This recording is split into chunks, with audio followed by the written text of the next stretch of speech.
Riddle me this.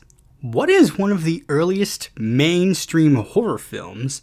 While the horror genre would not begin properly until the 1930s, the film that has been commonly attributed to its primary inspiration was the 1922 film known as Nosferatu, a Symphony of Horror. A fact that you probably could have guessed considering the film has been referenced in a plethora of different pieces of media, and is getting a lot more love, especially since it officially became public domain in 2019. Although I wouldn't blame you if you thought it was public domain earlier than this, because everyone seems to treat it as if it was public domain. And all that stems from the interesting behind the scenes story about how the film was almost erased from history. The movie was created by a little known film company called Prana Film, who tasked screenwriter Heinrich Galen to produce a script based on the Bram Stoker novel Dracula. There was just one major problem. They didn't have the rights to make the movie. And for a couple of reasons, it wasn't necessarily that likely that they were going to get the film rights. One being the fact that Prana Film wasn't that successful of a film company, so they didn't really have that much money to throw around. And two, Dracula just wasn't that popular at the time period. I know that's very strange to hear, especially nowadays, but it's true. When Dracula was first released, it wasn't that popular of a book. In fact, Bram Stoker died in obscurity because nobody cared about the stuff he made. But they still wanted to make the film, so what now? The solution was very simple. Just do the adaptation anyways, but change everybody's names, so technically it's a legally distinct thing. Jonathan Harker became Thomas Hutter, Nina Harker became Ellen Tutter, Dr. Van Helsing became Professor Bulwer, and of course, Count Dracula became Nosferatu. I mean, Count Orlok. While the film's title cards acknowledge the fact that this was freely adapted from Dracula, that doesn't just refer to the fact that they stole it without permission. The film also takes some liberties, like most adaptations. Some characters just don't exist, and the climax is shifted because of it, but most importantly, the portrayal of the two leads. Thomas Hutter is not exactly the most proactive protagonist, especially compared to Harker, but the most notable difference is between Dracula and Orlok. Dracula is depicted as a suave nobleman with a short temper and a dark secret of being the unholy dead human that we know as a vampire. Orlok, on the other hand, is depicted as a completely inhuman monster. Both sort of depict the aristocratic class as evil, but one in an evil mastermind way, and the other one being a complete parasite. Which is very ironic considering that meant that this film technically addressed a major criticism that many people would have with most vampire-related media, being the romanticization of the lifestyle of vampires. Because I don't think anybody here wants to be Orlok, but also is more accurate to the vampiric folklore than Dracula is.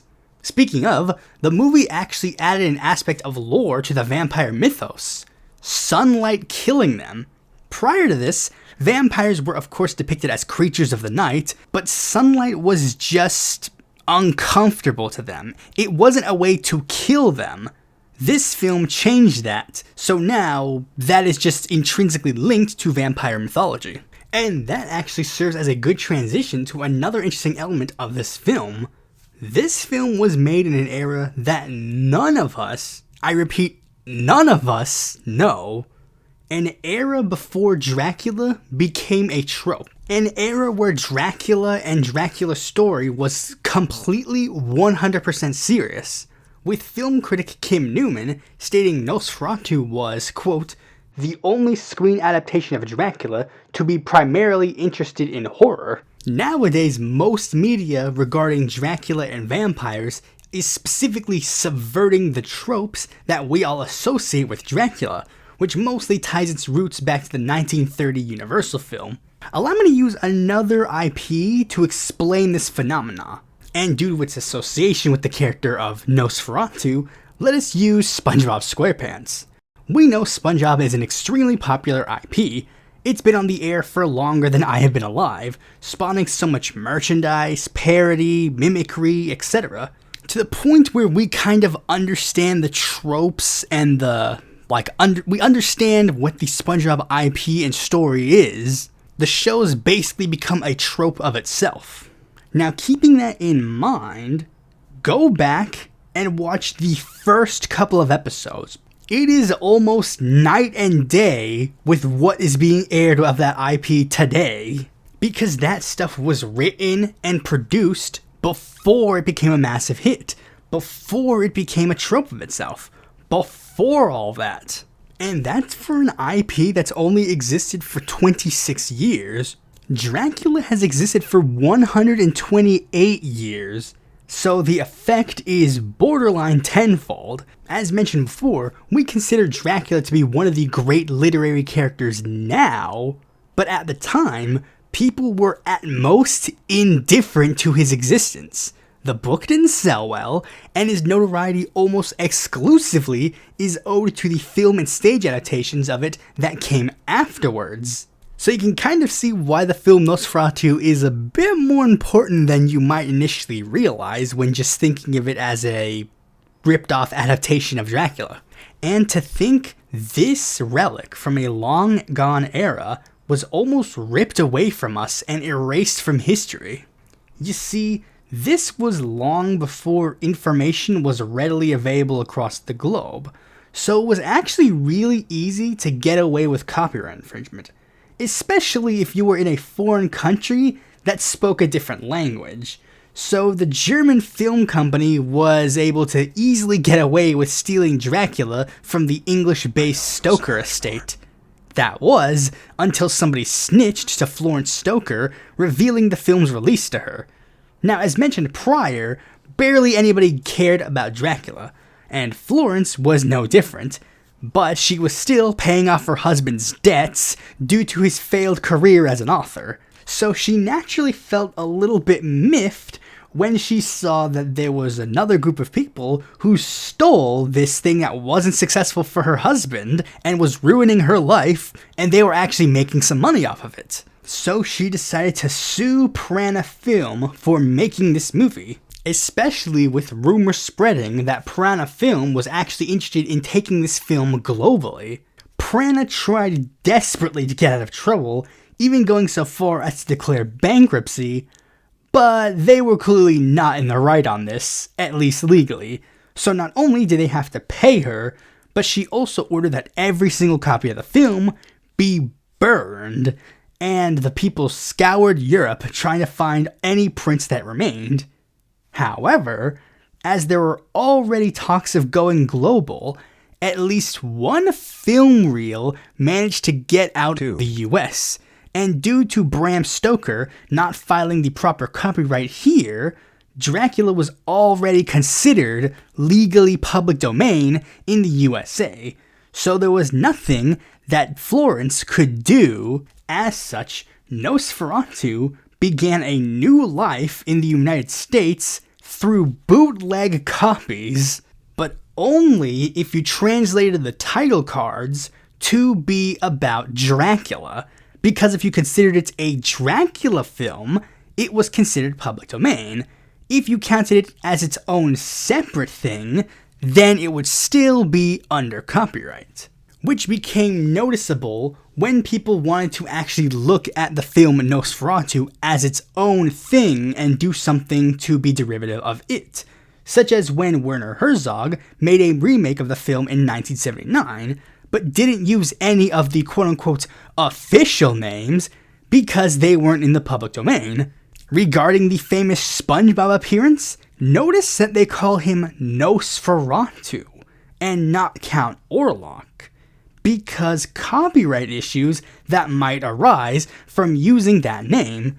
It wasn't until after the original film had finally gone into the public domain that people were comfortable using the names. Now, even though there's basically no argument that the film Nosferatu is very important to the history of film, I'm sure some of you might at least have some slight concerns about its inception.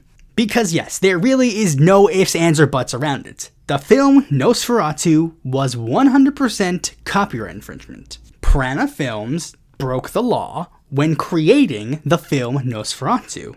This is not at all in dispute. A thing that is more debatable is the question of whether or not it was ultimately a good thing that had happened. And that's where I'm going to have to get into one more thing that this film did that even if you don't like copyright infringement, you might go, well, I mean, in this case, and that is the fact that if the film Nosferatu was not created, Dracula would not have become the cultural icon that he is today. Let's rewind back to the lawsuit. Florence Stoker was broke, as mentioned before, so she needed money to pay the court fees. And while that was going on, actor/playwright Hamilton Dean approached her with the possibility of doing a stage play based on the novel, which she reluctantly agreed to since he was a friend and a neighbor to them. As I mentioned before, that play is what kickstarted Dracula's notoriety worldwide, particularly when they took that play to Broadway in 1927, where they hired someone named Bela Lugosi to play the lead role, with the play and Lugosi's portrayal serving as the inspiration and template for the eventual Universal film adaptation, which also directly stole a scene from Nosferatu that wasn't in the original book, which was the inception of the modern-day horror genre. So to recap, if it wasn't for blatant copyright infringement, not only would the original IP not be anywhere close to what it is today, but also there's a chance that an entire film genre that many people love wouldn't exist. Very interesting, wouldn't you say? Thanks for watching this video. Be sure to like, comment, share, subscribe, and click the bell to notify when a future video of mine comes out. And if you're interested in more content from me, consider supporting me on Patreon.